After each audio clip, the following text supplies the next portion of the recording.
बहुत बहुत धन्यवाद। अज पंजाब दे सेहत के खेत्र दे विच एक बहुत वड्डा दिन है। जलंधर दा जिहड़ा एरिया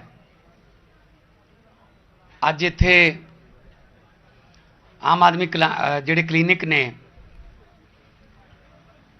155 आम आदमी क्लीनिक अज पूरे पंजाब दे विच इत्थों वर्चुअली उन्हां दा उद्घाटन किया गया।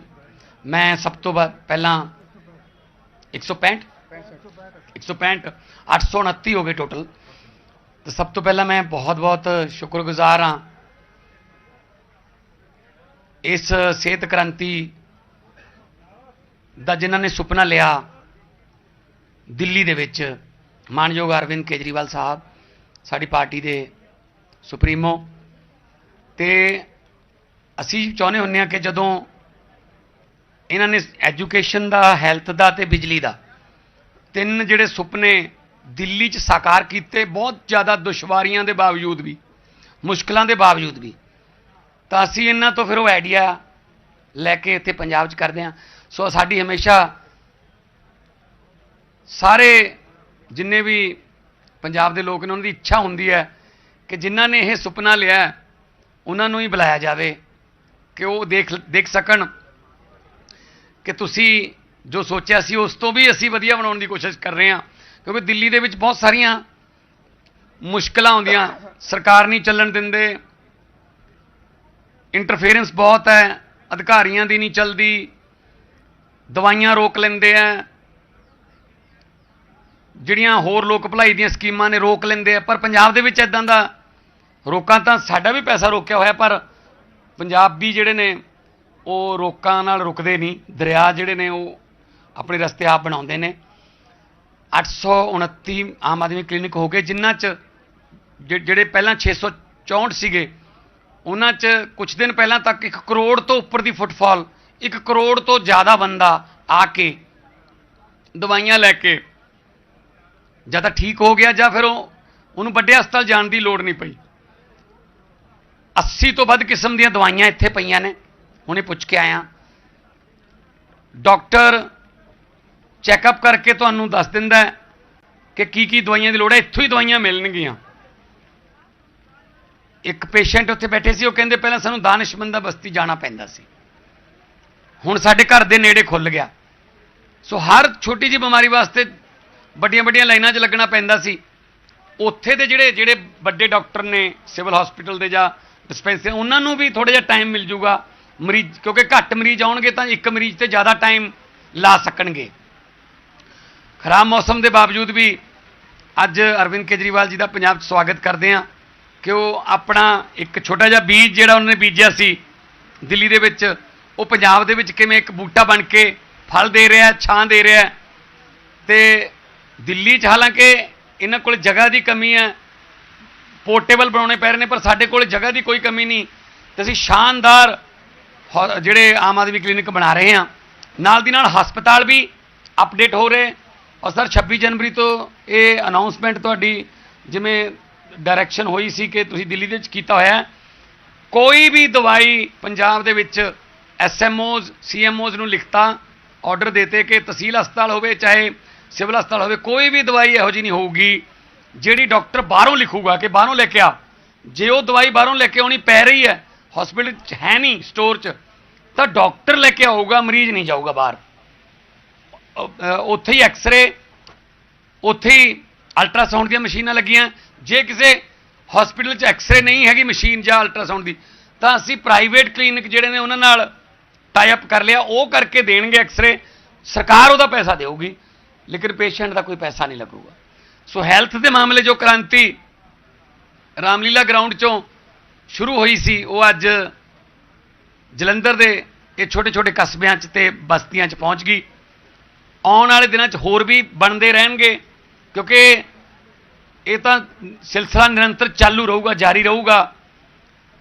ते नाल नाल जलंधर के लोग जिन्हों ने साडे ते यकीन किया, हजे 1 साल भी नहीं होया जदों बाई इलैक्शन सी ਤਾਂ ਅਸੀਂ ਵਾਅਦਾ ਕੀਤਾ ਸੀ ਕਿ ਇੱਕ ਮੌਕਾ ਦੇ ਕੇ ਦੇਖੋ, ਔਰ ਉਹ ਵੀ 1 ਸਾਲ ਤੋਂ ਘੱਟ ਸਮੇਂ ਲਈ। ਤਾਂ ਅਸੀਂ ਤੁਹਾਨੂੰ 1 ਸਾਲ ਤੋਂ ਘੱਟ ਸਮੇਂ 'ਚ ਇੰਨਾ ਕੁਝ ਕਰਕੇ ਦਿਖਾ ਦਾਂਗੇ ਕਿ ਅਗਲੀ ਵਾਰ ਹੱਥ ਬੰਨ੍ਹ ਕੇ ਫੋਟੋ ਨਹੀਂ ਖਿਚਾਉਣੀ ਪਊਗੀ। ਸੋ ਚਾਹੇ ਆਦਮਪੁਰ ਵਾਲੀ ਰੋਡ ਹੋਵੇ, ਚਾਹੇ ਆਦਮਪੁਰ ਵਾਲਾ ਓਵਰਬ੍ਰਿਜ ਹੋਵੇ, ਚਾਹੇ ਜੰਡਿਆਲੇ ਵਾਲੀ ਰੋਡ ਹੋਵੇ ਬੜਾ ਪਿੰਡ ਤੱਕ, ਚਾਹੇ ਨਕੋਦਰ ਦੇ ਵਿੱਚ ਜੱਚਾ ਬੱਚਾ ਹਸਪੀਟਲ, ਤੇ ਚਾਹੇ ਇੱਥੋਂ ਦੇ ਜਲੰਧਰ ਸ਼ਹਿਰ ਦੇ ਸੀਵਰੇਜ ਤੇ ਪਾਰਕਾਂ ਦਾ ਪੈਸਾ ਹੋਵੇ। 283 ਕਰੋੜ ਰੁਪਈਆ ਜਾਰੀ ਕਰ ਚੁੱਕੇ, ਔਰ ਇੱਕ ਇੱਕ ਪੈਸੇ ਦਾ ਹਿਸਾਬ ਲੈਂਦੇ ਅਸੀਂ। ਇੱਦਾਂ ਨਹੀਂ ਕਿ 283 ਕਰੋੜ ਜਾਰੀ ਕਰਤਾ, ਧੰਨਵਾਦ ਜੀ, ਤਾੜੀਆਂ ਵੱਜ ਗਈਆਂ। ਨੋ, ਅਸੀਂ ਹਰ ਰੋਜ਼ ਅਫਸਰਾਂ ਤੋਂ ਫੀਡਬੈਕ ਲੈਂਦੇ ਹਾਂ, ਅੱਜ ਕੀ ਹੋਇਆ ਅੱਜ, ਔਰ ਜਿਹੜੀ ਕਰ ਸਕਦੇ ਹਾਂ ਉਹਨੂੰ ਕਹਿੰਦੇ ਹਾਂ, ਤੇ ਉਹੀ ਕਹਿੰਦੇ ਹਾਂ ਜਿਹੜੀ ਕਰ ਸਕਦੇ ਹਾਂ। ਸੋ ਇਸ ਕਰਕੇ ਅੱਜ ਆਮ ਆਦਮੀ ਕਲੀਨਿਕ ਦਾ ਉਦਘਾਟਨ ਹੋਇਆ, ਸ਼ਾਨਦਾਰ। ਇਸ ਤਰ੍ਹਾਂ ਦੇ ਬਹੁਤ ਸਾਰੇ ਤੁਹਾਨੂੰ ਗਲੀਆਂ 'ਚ ਮੈਂ ਅਸੀਂ ਚਾਹੁੰਦੇ ਹਾਂ ਕਿ ਘਰੋਂ ਨਿਕਲੋ ਖੱਬੇ ਪਾਸੇ 50 ਮੀਟਰ ਤੇ ਜਾਂ 100 ਮੀਟਰ ਤੇ ਜਾਂ ਸੱਜੇ ਪਾਸੇ ਕੋਈ ਨਾ ਕੋਈ ਇਸ ਤਰ੍ਹਾਂ ਦਾ ਹਸਪੀਟਲ ਹੋਵੇ, ਜਿੱਥੇ ਜਾ ਕੇ ਤੁਸੀਂ ਦਵਾਈਆਂ ਲੈ ਕੇ, ਜੇ ਕੋਈ ਟੈਸਟ ਵੀ ਕਰਾਉਣੇ ਨੇ, ਬਲੱਡ ਟੈਸਟ ਇੱਥੇ ਹੋਊਗਾ, ਲੈਬੋਰਟਰੀ 'ਚੋਂ ਰਿਪੋਰਟ ਆਊਗੀ, ਅਗਲੇ ਦਿਨ ਤੁਹਾਨੂੰ ਫੋਨ ਕਰਕੇ ਬੁਲਾ ਲਿਆ ਜਾਊਗਾ। ਤੇ ਨਾਲ ਦੀ ਨਾਲ ਇੱਕ ਫਾਇਦਾ ਸੀਐਮ ਸਾਹਿਬ ਇਹ ਵੀ ਹੋ ਰਿਹਾ ਸਾਨੂੰ ਕਿ ਸਾਰੇ ਕੋਲੇ ਸਾਰੇ ਪੰਜਾਬ ਦਾ ਡਾਟਾ ਆ ਰਿਹਾ ਹੈਲਥ ਦਾ, ਕਿ ਕਿਹੜੇ ਇਲਾਕੇ 'ਚ ਕਿਹੜੀ ਬਿਮਾਰੀ ਜ਼ਿਆਦਾ ਫੈਲ ਰਹੀ ਹੈ। ਹੈਪੇਟਾਈਟਸ ਸੀ ਦੇ ਕਿੰਨੇ ਮਰੀਜ਼ ਆ ਰਹੇ ਨੇ, ਕਿਹੜੇ ਇਲਾਕੇ 'ਚ ਆ ਰਹੇ ਨੇ, ਹਾਈਪਰਟੈਂਸ਼ਨ ਦੇ ਕਿੰਨੇ ਆ ਰਹੇ ਨੇ, ਬਲੱਡ ਸ਼ੂਗਰ ਦੇ ਕਿੰਨੇ ਆ ਰਹੇ ਨੇ, ਬੱਚਿਆਂ 'ਚ ਕਿਹੜੀ ਬਿਮਾਰੀ ਜ਼ਿਆਦਾ, ਕਿਹੜੇ ਇਲਾਕੇ 'ਚ ਜ਼ਿਆਦਾ ਹੈ। ਤਾਂ ਅਸੀਂ ਉਹਦੇ ਨਾਲ ਕੀ ਹੁੰਦਾ ਕਿ ਅਸੀਂ ਉਸ ਇਲਾਕੇ 'ਚ ਸਪੈਸ਼ਲਿਸਟ ਡਾਕਟਰ ਜਾਂ ਹਸਪੀਟਲ ਬਾਰੇ ਵੀ ਸੋਚ ਸਕਦੇ ਹਾਂ ਕਿ ਇਸ ਇਲਾਕੇ 'ਚ ਬਿਮਾਰੀ ਜ਼ਿਆਦਾ ਹੈ। ਜਿਵੇਂ ਫਾਜ਼ਿਲਕਾ ਦਾ ਏਰੀਆ ਹੈ, ਉੱਥੇ ਪਾਣੀ ਦਾ ਜਿਹੜਾ ਪ੍ਰੋਬਲਮ ਹੈ, ਹੈਵੀ ਮੈਟਲਸ ਨੇ ਪਾਣੀ ਦੇ ਵਿੱਚ, ਆਰਸੈਨਿਕ ਨੇ, ਉੱਥੇ ਬੱਚਿਆਂ ਨਾਲ ਸੰਬੰਧਿਤ ਬਹੁਤ ਸਾਰੀਆਂ ਬਿਮਾਰੀਆਂ ਨੇ। ਮੈਂ ਜਦੋਂ ਕਲਾਕਾਰ ਦੇ ਤੌਰ ਤੇ ਵੀ ਸੀ, ਮੈਂ ਰਾਜਨੀਤੀ ਸੀ, ਮੈਂ ਉਦੋਂ ਵੀ ਗਿਆ ਸੀ। ਦੋਨਾ ਨਾਨਕਾ, ਤੇਜਾ ਰੇਲਾ, ਝੰਗੜ ਭੈਣੀ, ਮਹਾਤਮ ਨਗਰ, ਉਹ ਪਿੰਡ ਨੇ, ਉੱਥੇ ਜੰਮਦੇ ਬੱਚਿਆਂ ਦੇ ਲਗਭਗ ਸਫੈਦ ਬਾਲ ਹੋ ਜਾਂਦੇ ਨੇ, ਉੱਥੇ ਲੂਲੇ ਲੰਗੜੇ ਬੱਚੇ ਪੈਦਾ ਹੋਣ ਲੱਗ ਗਏ, ਉੱਥੇ ਚਾਈਲਡਲੈਸ ਕਪਲ ਦੀ ਗਿਣਤੀ ਬਹੁਤ ਵੱਧ ਗਈ, ਪਾਣੀ ਬਹੁਤ ਜ਼ਿਆਦਾ ਖਰਾਬ ਹੈ। ਸੋ ਅਸੀਂ ਉੱਥੇ ਪਾਣੀ ਦਾ ਵੀ ਹੱਲ ਕਰ ਰਹੇ ਹਾਂ, ਪਹਿਲਾਂ ਜੜ ਖਤਮ ਕਰ ਰਹੇ ਹਾਂ, ਜਿਹਦੇ ਕਰਕੇ ਨਾਲ ਨਾਲ ਉੱਥੇ ਹਸਪੀਟਲ ਵੀ ਉਸ ਤਰ੍ਹਾਂ ਦੇ ਅਸੀਂ ਖੋਲਾਂਗੇ ਤਾਂ ਕਿ ਕੋਈ ਵੀ ਪੰਜਾਬ ਦਾ ਇਲਾਕਾ ਇਹ ਨਾ ਸਮਝੇ ਮੈਂ ਟੇਲ ਤੇ ਹਾਂ ਜਾਂ ਮੈਂ ਬੈਕਵਰਡ ਹਾਂ ਜਾਂ ਮੈਂ ਪਛੜਿਆ ਹੋਇਆ। ਸੋ ਹੈਲਥ, ਐਜੂਕੇਸ਼ਨ, ਬਿਜਲੀ, ਤੇ ਕੱਲ੍ਹ ਨੂੰ ਇੱਕ ਸ਼ਾਨਦਾਰ ਹੋਰ ਸ਼ੁਰੂਆਤ ਹੋ ਰਹੀ ਹੈ। ਕੱਲ੍ਹ ਨੂੰ ਸਾਡੇ ਸਕੂਲ ਆਫ ਐਮੀਨੈਂਸ ਵੀ ਸਾਨੂੰ ਜਿਹੜੇ ਨੇ ਉਹ ਕੱਲ੍ਹ ਨੂੰ ਸਕੂਲ ਆਫ ਐਮੀਨੈਂਸ ਦਾ ਵੀ ਉਦਘਾਟਨ ਹੈ ਲੁਧਿਆਣੇ 'ਚ, ਇੰਦਰਾਪੁਰੀ 'ਚ, ਬਿਲਕੁਲ ਗਰੀਬ ਬਸਤੀ ਹੈ ਇੰਦਰਾਪੁਰੀ, ਉੱਥੇ ਉਦਘਾਟਨ ਹੋ ਰਿਹਾ। ਔਰ ਪੰਜਾਬ ਦਾ ਪਿਛਲੇ ਦਿਨੀ ਵੇਰਕਾ ਦਾ ਵੀ ਹੋਇਆ, ਬਹੁਤ ਵੱਡੀ ਖੁਸ਼ਖਬਰੀ ਦੇਣ ਲੱਗਿਆ ਕਿ ਵੇਰਕਾ ਜਿਹੜਾ ਸਾਡਾ ਦੁੱਧ ਹੈ ਜਾਂ ਵੇਰਕਾ ਦਾ ਘਿਓ, ਵੇਰਕਾ ਦੀਆਂ ਪਿੰਨੀਆਂ, ਵੇਰਕਾ ਦੀ ਖੀਰ, ਵੇਰਕਾ ਦਾ ਪਨੀਰ, ਹੁਣ ਦਿੱਲੀ ਦੇ ਵਿੱਚ 125 ਤੋਂ ਵੱਧ ਵੇਰਕਾ ਦੇ ਜਿਹੜੇ ਉਹ ਖੁੱਲ੍ਹਣਗੇ, ਜਿਹੜੇ ਵੇਰਕਾ ਦੇ ਜਿਹੜੇ ਬੂਥ ਜਿਹੜੇ ਨੇ ਉਹ ਖੁੱਲ੍ਹਣਗੇ। ਔਰ ਨਾਭਾ ਹਾਊਸ ਦੇ ਵਿੱਚ ਅਸੀਂ ਹੈੱਡ ਆਫਿਸ ਬਣਾਤਾ, ਔਰ ਦਿੱਲੀ ਸਰਕਾਰ ਨੇ MCD, ਕਿਉਂਕਿ ਦਿੱਲੀ ਆਮ ਆਦਮੀ ਪਾਰਟੀ ਕੋਲ ਹੀ ਹੈ, MCD ਨੇ ਇਹ ਲਿਖਤੀ ਰੂਪ ਦੇ ਵਿੱਚ ਇਹ ਇਜਾਜ਼ਤ ਦੇਤੀ ਕਿ ਤੁਸੀਂ 125, 150 ਜਿੰਨੇ ਵੀ ਤੁਸੀਂ ਕਰਨਾ ਚਾਹੁੰਦੇ ਹੋ, ਪੰਜਾਬ ਦਾ ਦੁੱਧ ਜਿਹੜਾ ਉਹ ਦਿੱਲੀ ਦੇ ਚਾਹ ਦੇ ਕੱਪਾਂ ਦੇ ਵਿੱਚ, ਔਰ ਪੰਜਾਬ ਦਾ ਦੁੱਧ ਜਿਹੜਾ ਉਹ ਪੰਜਾਬ ਦੀਆਂ ਪਿੰਨੀਆਂ, ਪੰਜਾਬ ਦਾ ਖੋਆ, ਪੰਜਾਬ ਦਾ ਪਨੀਰ, ਉਹ ਦਿੱਲੀ ਦੇ ਵਿਆਹਾਂ, ਸ਼ਾਦੀਆਂ, ਸਮਾਗਮਾਂ 'ਚ ਸ਼ਾਮਲ ਹੋਊਗਾ। ਸੋ ਮੈਨੂੰ ਬੜੀ ਖੁਸ਼ੀ ਹੈ ਕਿ ਮੈਂ ਇਸ ਸਮਾਗਮ ਦਾ ਹਿੱਸਾ ਬਣਿਆ।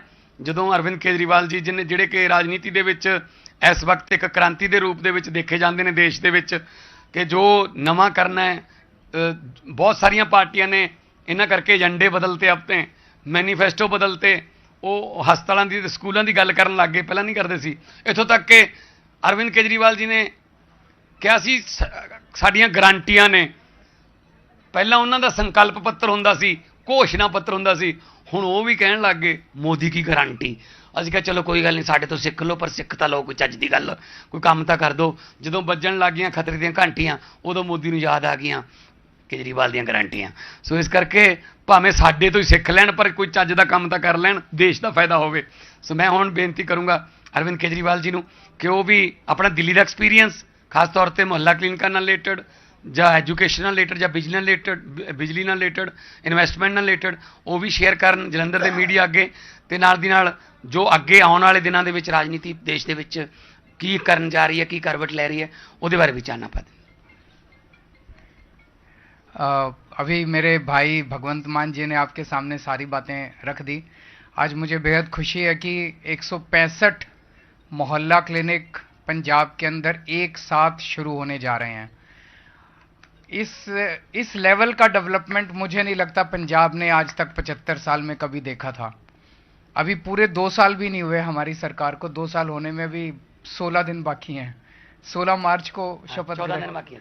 14 दिन बाकी हैं, तो 14 दिन बाकी हैं। 2 साल से कम में इतने बड़े स्तर के ऊपर 829 मोहल्ला क्लिनिक आज शुरू हो गए।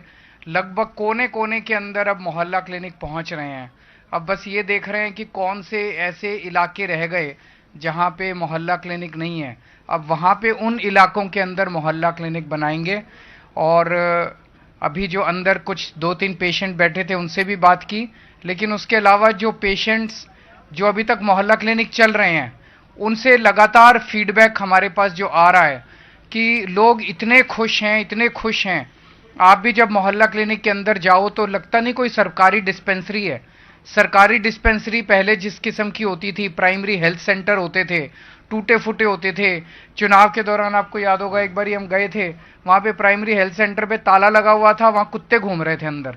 ये सरकारी हेल्थ सिस्टम हुआ करता था पहले, और पूरे देश में इसी किस्म का है। लेकिन पहली बार हम लोगों ने एकदम 5 स्टार एयर कंडीशनड शानदार मोहल्ला क्लिनिक बनाए हैं कि गरीब तो क्या, अमीर आदमी भी, मिडिल क्लास वाले भी अब मोहल्ला क्लिनिक के अंदर जाके अपना इलाज कराते हैं।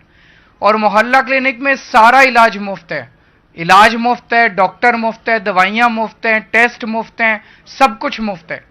और अब इसी को हम हायर लेवल पे ले जा रहे हैं। जैसा भी मान साहब ने कहा कि 26 जनवरी को सारे सीएमओज को और उनको ऑर्डर दे दिए गए हैं कि सारी दवाइयां जो बड़े अस्पताल हैं, बड़े अस्पतालों को भी रिनोवेट किया जा रहा है और उनको भी शानदार बनाया जा रहा है।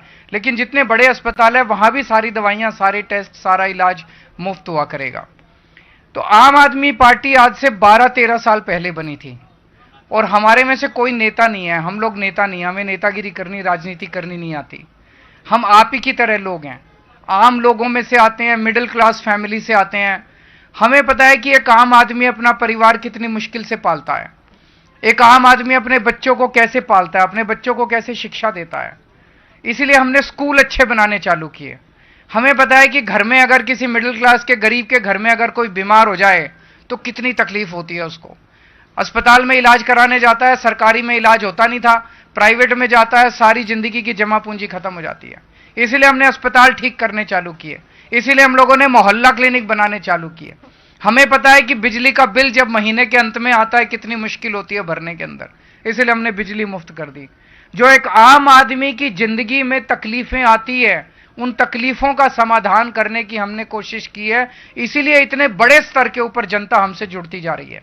हमें राजनीति नहीं आती और जनता को राजनीति नहीं चाहिए, जनता को ये गाली गलौज नहीं चाहिए। ये दिखा दिया जनता ने, दिल्ली के अंदर भी और पंजाब के अंदर भी, और जहां भी हम जा रहे हैं जनता हमारा साथ दे रही है। तो आज ये मेरे को बहुत खुशी है कि मैं आज इतने बड़े खुशी के मौके का हिस्सा बन सका। जालंधर में 1 साल पहले हम चुनाव के दौरान आए थे, बाई इलेक्शन का टाइम था, रिंकू हमारे कैंडिडेट थे, रिंकू के लिए वोट मांगने के लिए आए थे। तब हमने कहा था 1 साल बाकी है लोकसभा चुनाव का, 1 साल के लिए हमें मौका दो और 1 साल के अंदर काम पसंद आए तो अगला मौका देना। 1 साल के अंदर मैं ये नहीं कहूंगा सारी समस्याएं दूर हो गई, लेकिन मान साहब ने जैसे अभी गिनाया कि कितने सारे काम जालंधर के अंदर, कितनी सारी सड़कें, मोहल्ला क्लिनिक बन रहे हैं, सड़कें बनाई गई हैं और बहुत सारे काम जो हैं वो चालू किए गए हैं। अब मेरी पंजाब के लोगों से विनती है, हाथ जोड़ के अपील है कि 13 की 13 सीटें आप हमें जिताओ। इसलिए नहीं कि हमें कोई सत्ता का शौक है, इसलिए कि आज जिस तरह से पंजाब के लोगों पे केंद्र सरकार का आक्रमण हो रहा है, मुझे बेहद दुख हुआ जब 26 जनवरी को पंजाब की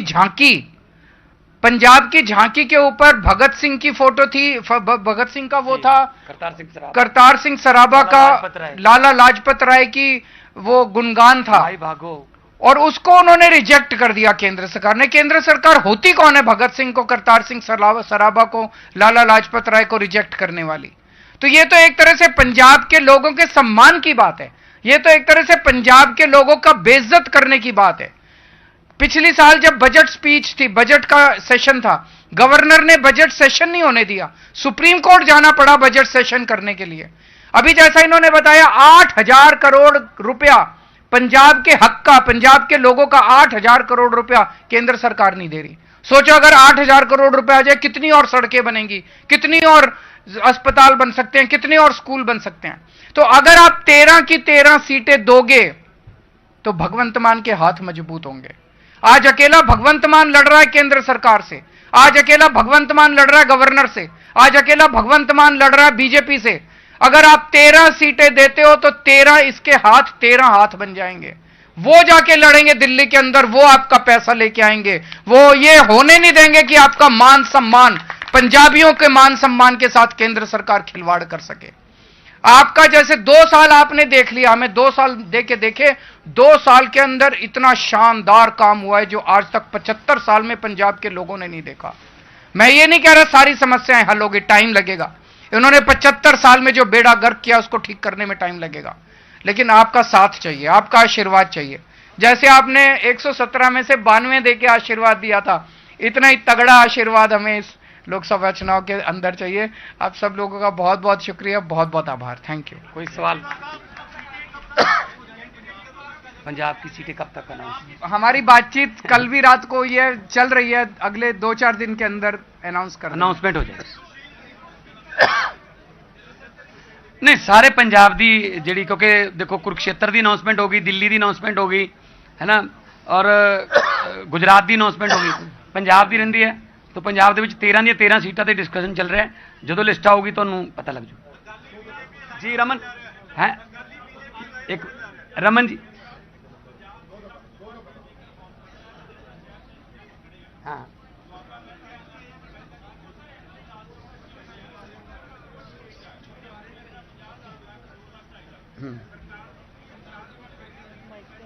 हाँ बिल्कुल बिल्कुल, अच्छा सवाल है। बहुत सारे NRI इलाज कराउण आउंदे है इत्थे, बहुत सारे महंगे हॉस्पिटल भी है, बहुत सारे का रेट अलग अलग है। पर जिस तरह अरविंद केजरीवाल जी ने पहला भी ये गल कही है कि मोदी जी हर बात पे कहते हैं 1 नेशन 1 इलेक्शन, तो 1 नेशन 1 एजुकेशन क्यों नहीं, 1 नेशन 1 ट्रीटमेंट क्यों नहीं, एक देश एक इलाज। मतलब कम से कम सरकारी स्कूल जो है, स्कूल वो इस लेवल के हों जो प्राइवेट लेवल के हैं। मर्जी पे डिपेंडेंट होना चाहिए, ना कि मजबूरी पे। लोग मर्जी से अगर बच्चे को प्राइवेट में पढ़ाना चाहते हैं पढ़ा लें, लेकिन ਉਹਦੇ ਨਾਲ ਦਾ ਸਰਕਾਰੀ ਸਕੂਲ ਵੀ ਹੈਗਾ, ਜੇ ਉੱਥੇ ਪੜਾਉਣਾ ਉੱਥੇ ਪੜਾ ਲਓ। ਬਿਲਕੁਲ ਇਸੇ ਤਰ੍ਹਾਂ ਅਸੀਂ ਸਰਕਾਰੀ ਜਿਹੜੇ ਹਸਪੀਟਲ ਨੇ ਉਹਨਾਂ ਨੂੰ ਵੀ ਇੰਨੇ ਅਪਡੇਟ ਕਰਾਂਗੇ। ਮਰਜ਼ੀ ਹੈ, ਜੇ ਪ੍ਰਾਈਵੇਟ 'ਚ ਕਰਾਉਣਾ 2 ਲੱਖ ਲਾ ਕੇ 2.5 ਲੱਖ ਜੇ ਤੁਹਾਡੇ ਕੋਲ ਹੈਗੇ ਆ ਤੁਸੀਂ ਉੱਥੇ ਕਰਾ ਲਓ, ਪਰ ਜੇ ਤੁਸੀਂ ਫ੍ਰੀ ਕਰਾਉਣਾ ਪਰ ਇਲਾਜ ਦੇ ਵਿੱਚ ਕੋਈ ਕੁਆਲਿਟੀ 'ਚ ਕੋਈ ਕਮੀ ਨਹੀਂ ਹੋਊਗੀ। ਤੇ ਇਹ ਸਾਡਾ ਜਿਹੜਾ ਉਦੇਸ਼ ਵੀ ਹੈ, ਮੰਤਵ ਵੀ ਹੈ, ਔਰ ਸਾਡਾ ਫਰਜ਼ ਵੀ ਹੈ। ਆਉਣ ਵਾਲੇ ਦਿਨਾਂ 'ਚ ਤੁਸੀਂ ਇਹ ਦੇਖੋਗੇ ਜੀ। अकाली दल और बीजेपी का किस मुंह से होने जा रहा है? किस नहीं, सुनील जाखड़ तो कह रहे हैं, सुनील कौन सी पार्टी आजकल, अच्छा वो बीजेपी में है। नहीं, किस मुंह से होने जा रहा है? वही किसानों की समस्याएं वही खड़ी हैं, तो किस मुंह से जाएंगे गांव में अकाली दल वाले बीजेपी के साथ समझौता करके वोट मांगने के लिए? पहले 3 महीने उन्हीं बिलों की तारीफ, उन्होंने बिलों की तारीफ करते रहे, तो हुण बाद जो पता लग्या भी किसानों का संघर्ष वड्डा हो गया, हट गए। हुण कहंदे 9 मास का रिश्ता, ये 9, आपको लगता है कि ये गठबंधन होने जा रहा है? गठबंधन कभी टूटे नहीं था, थोड़ी देर के लिए लग हुए थे, लेकिन 0 गुना 0 = 0।